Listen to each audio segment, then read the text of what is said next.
In other news, Richardson Hitchens came out, talked about the sparring with, Brian Norman Jr.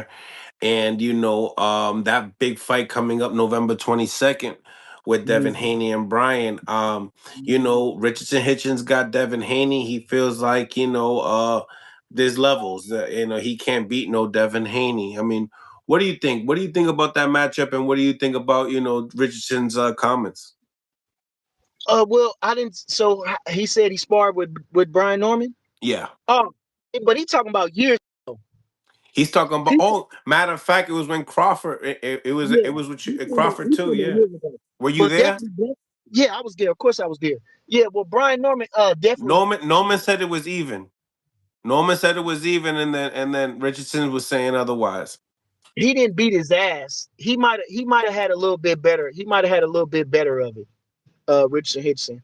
If Yeah, he might have had a little bit better of it, but the it jab. wasn't.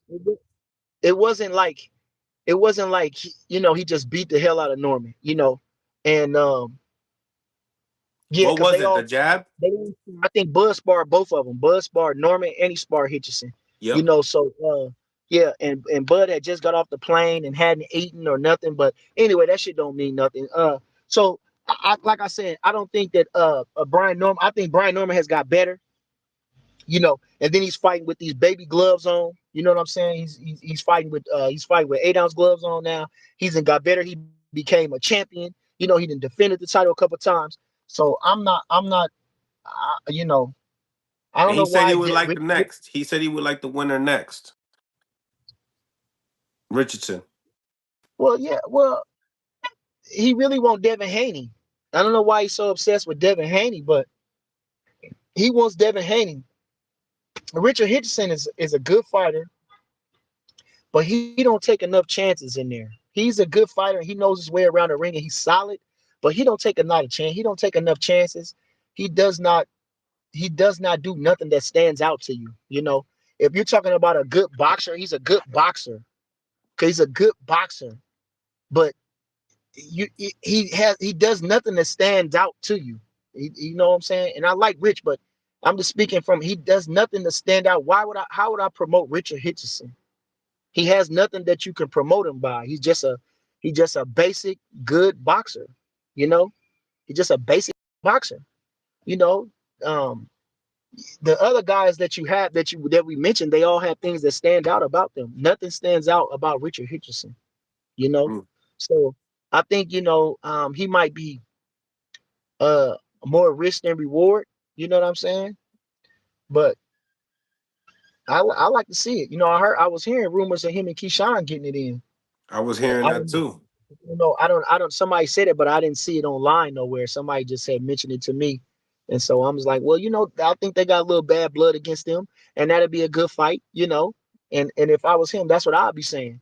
I'll say, come on, you moving up, let's fight, me and you, Keyshawn, let's get it in, because Keyshawn is a superstar.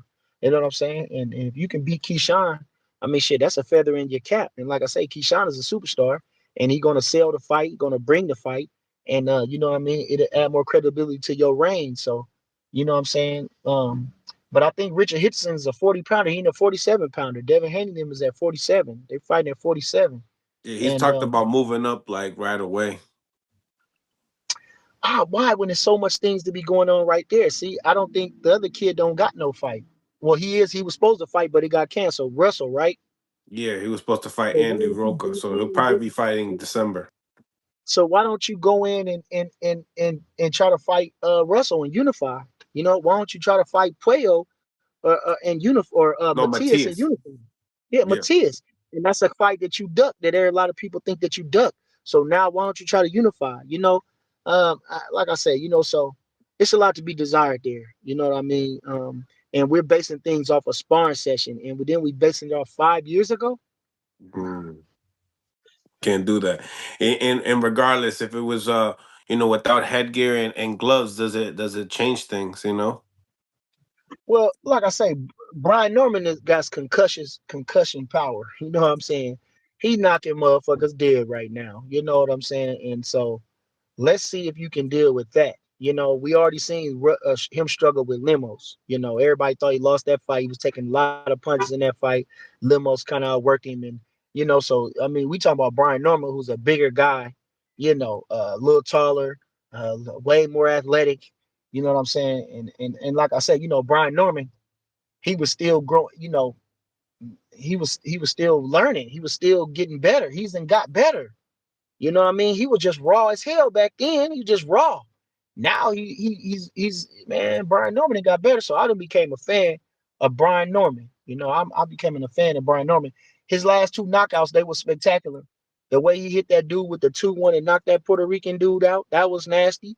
The way he went over to Japan and had to acclimate to the food, acclimate to the time difference, acclimate to everything, all that. And then the way he knocked that dude out early too. It wasn't like the 8th, 9th, 10th round, like fourth round. The way he set it up, man, and then he hooked him and knocked him, jump, leap, hooked him and knocked him out clean. Come on, bro.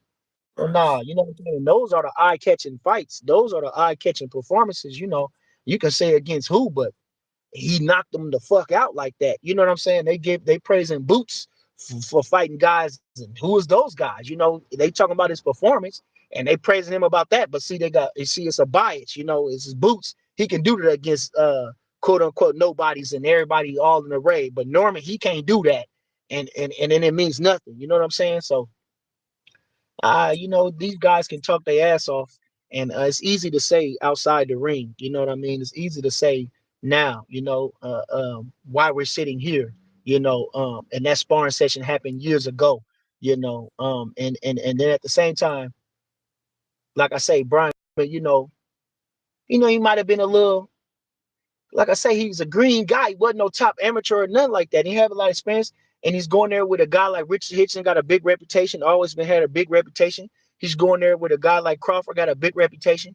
And he might have had the little butterflies on him, and things like that. But he acquitted himself well. He definitely wasn't outclassed or shown up in no type of way.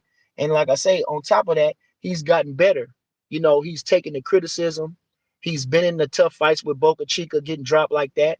He's been in the Aqua fight with Quentin Randall. You know what I'm saying? He's been an underdog against Centillion, Hmm. and knocked him out of spectacular fashion. So all these things are learning lessons to this kid. He's what, 23, 24 now? You know what I'm saying? So he had a belief in himself, but now the belief is paying off.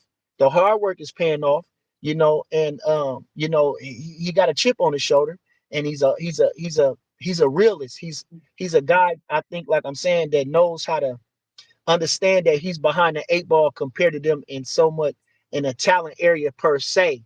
But he has the will and the drive to get better, and he's done that. So Brian Norman is dangerous right now. Shout out to Brian Norman and his